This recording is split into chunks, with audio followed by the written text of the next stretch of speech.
Hi friends, మీకు జుట్టు ఊడిపోతుందా? Tensions ఉంటే కనుక కొంచెం బాడీలో ప్రాబ్లం ఉన్నా సరే జుట్టు ఊడిపోతుందండి. ఆ బాడీలో ప్రాబ్లం కూడా చూసుకోవాలి. మనం పైకి ఎంత పూత పూసినా లోపల బాడీలో ప్రాబ్లం ఉంటే కనుక మీకు హెయిర్ గ్రోత్ అనేది ఉండదు, హెయిర్ రాలిపోతూ ఉంటుంది. ఇప్పుడు ఈ రెమెడీ ఎలా ప్రిపేర్ చేయాలో చెప్తానండి.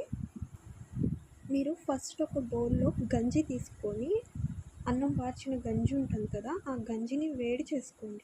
అది మరిగేటప్పుడు ఫస్ట్ ఒక గుప్పెడు గోరింతాకు వేసుకోండి. గోరింతాకు మెయిన్ ఇంగ్రీడియంట్ అండి. ఇందులో గోరింతాకు ఎక్కువ వేసుకోండి. తర్వాత 3-4 మందార ఆకులు, 4-5 మందార పువ్వులు, 2 తర్వాత కలబంద. ఆ కలబందని మీరు కోసిన తర్వాత బాగా క్లీన్ చేసుకోండి. ఎల్లో అంతా పోవాలి, అందులో నుంచి ఎల్లోగా వస్తుంది కదా, అది మొత్తం పోవాలి. తర్వాత కరివేపాకు, తర్వాత 2 వేపాకు, తర్వాత గుంట గరకరాకు, తర్వాత మంచిష్ట వేర్లు, మెంతులు, అవిసె గింజలు, రోజ్మేరీ.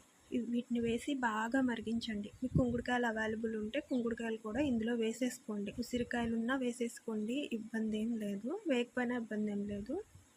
ఇందులో మెయిన్ ఇంగ్రీడియంట్ మాత్రం గోరింతాకు కంపల్సరీ ఉండేలాగా చూసుకోండి. ఇలా బాగా మరిగించేసి, ఇలా చూసారా, ఆకు ఈ కలర్లో మారిపోవాలన్నమాట.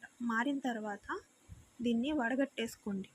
వడగట్టుకున్న తర్వాత ఆ వాటర్ని తీసుకొని ఆ వాటర్లో షాంపూ కలపండి. షాంపూ కలిపేసి దాన్ని తల స్నానానికి యూజ్ చేయండి.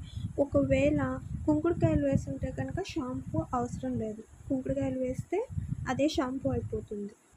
ఇలా మీరు ఎప్పుడు తల స్నానం చేస్తే అప్పుడు ఇలా యూజ్ చేయండి. మీ హెయిర్ గ్రోత్ బాగా ఉంటుంది. లేదు ఇంకా తీరికుందనుకోండి, ఈ వాటర్లో వేసి మరిగించాం కదా, ఆ ఆకుని పేస్ట్ చేసేసి తలకు అప్లై చేసి 1 అవర్ తర్వాత ఇదే వాటర్తో మీరు వాష్ చేసేసుకోండి. అప్పుడు రిజల్ట్స్ ఇంకా బాగా కనిపిస్తాయి. అయితే వెంటనే రిజల్ట్స్ వస్తాయని అయితే నేను చెప్పను, బట్ వారంలో 2 సార్లు అలా యూజ్ చేస్తూ ఉండండి. మీకు రిజల్ట్స్ తప్పకుండా